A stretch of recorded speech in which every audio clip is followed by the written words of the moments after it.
verdade, o que os espíritos superiores nos dizem é que a morte acontece com o corpo físico. Deus nos deu 2 corpos para que nós pudéssemos viver, tanto aqui como no mundo espiritual. Aqui na Terra, nós vivemos com 2 corpos. É o corpo físico, que é esse visível a todos nós, e o corpo espiritual, que é um corpo de uma matéria mais sutil, portanto, não vista pelos olhos físicos, ela é vista só pelos olhos da alma. O espírito ele não tem uma forma definida. Quando se perguntou isso aos espíritos, não é? Eles disseram que o espírito é uma chama, uma centelha, uma réstia de luz. O que a gente chama de morte é a morte do corpo físico. Esse segundo corpo ele não morre jamais. Na verdade, o espírito já não precisa mais daquele corpo. Aquele corpo já não corresponde às suas expectativas. Aquele corpo não responde mais aos seus impulsos. É o momento de o espírito abandonar esse corpo físico já velho, já doente, já desgastado pelo tempo, por todas as coisas, e partir para uma nova existência, indo, logicamente, pelo fenômeno da morte do corpo para o mundo espiritual, e de lá voltar numa nova encarnação com um corpinho novo de novo, né? Um bebezinho bonitinho. Não há limites para reencarnação, depende da necessidade de cada um. Nós temos ainda muitas reencarnações, até que nós nos depuremos das nossas dificuldades, dos nossos defeitos, das nossas fraquezas e das nossas limitações e passemos a ser considerados espíritos superiores. Quando Deus nos cria, quando Ele nos cria espírito, então, a partir daquele momento da nossa transição para espírito, nós teremos sempre encarnações em humanidades, ou seja, em raças humanas. Uma morte brusca, uma morte por suicídio, ou uma morte por acidente grave, ou uma morte por assassinato. Nesse caso, o espírito ele sai de contragosto do corpo, né? O corpo morre, mas o espírito não era o momento, porque quando a gente vem para a Terra, para uma nova existência, nós determinamos o tempo que nós vamos permanecer nesta existência. Então, por exemplo, digamos que eu escolhi 80 anos para viver na Terra, nesta encarnação.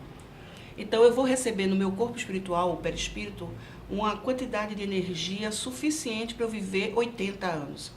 Claro que eu vou ter que também tomar alguns cuidados com a minha saúde. Então, se eu tiver os cuidados que eu devo ter com a minha saúde, respeitar o meu corpo, suas limitações, eu vou conseguir viver 80 anos e talvez até um pouco mais, a depender digamos assim, da minha necessidade de estar. Mas eu também posso não fazer isso. Eu posso beber demais, fumar demais, usar psicotrópicos, vilipendiar meu corpo, praticar esportes radicais perigosos, colocar minha vida em risco. Então, se eu faço assim, esse tempo de 80 anos que eu teria para viver, eu não vou conseguir. Eu fiquei devendo 20. Porque, na verdade, eu vim com o propósito de viver 80 ou até mais. Se eu volto antes dos 80, eu fiquei devendo à minha consciência 20 anos. Então, eu posso retornar numa próxima encarnação e viver esses 20 anos apenas que eu preciso para complementar a existência anterior que eu não consegui. Que há pessoas que vêm numa existência física viver pouco tempo aqui. Ela não veio para ficar 100 anos, tantos anos, 50, 70. Elas vieram complementar um tempo de 15 anos, de 10, de 20, a depender da necessidade que aquele espírito tem para aquela encarnação. Para nós espíritas, a reencarnação ela é um perdão que Deus nos dá para que a gente possa voltar e continuar de onde a gente parou, refazer rumos, refazer caminhos, voltar com uma outra mentalidade, deixar de lado algumas coisas que fazíamos em outras existências e que nessa a gente já não admite mais. Então são essas coisas que a gente vai tentando, digamos assim, ajustar. Geralmente contam para a gente o seguinte, que espíritos que são encarregados de ajudar os espíritos nesse momento da desencarnação, eles estão ali presentes. Às vezes, as pessoas dizem assim, eu estou vendo meu avô, minha avó. Realmente, espíritos que foram parentes, familiares daquela pessoa, vêm ajudar, para que ela não sinta medo, para que ela não sinta angústia. Então, os espíritos são conduzidos para alas hospitalares na espiritualidade. Lá existem médicos, enfermeiros, que ajudam nesse momento. Por exemplo, uma pessoa que saiu de uma morte muito grave. Uma vez perguntaram a Chico Xavier, quando os Mamonas, né? Teve aquele acidente que os Mamonas desencarnaram juntos, foi muito triste. O que aconteceu com os rapazes nesse momento? Ele disse que eles não perceberam e que eles estavam dormindo na espiritualidade. Então, às vezes acontece isso. as pessoas permanecem dopadas, vamos dizer assim, sonolentas, assim, perturbadas, confusas. Então elas dormem, descansam, e no momento em que elas têm condição de saber, elas sabem, diferentemente de quem morre com a consciência pesada.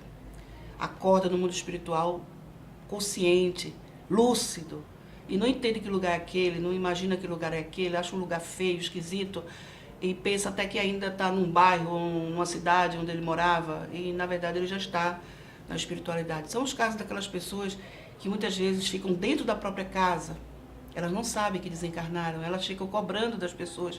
Por que minha filha não fala comigo? Por que minha mulher não me responde?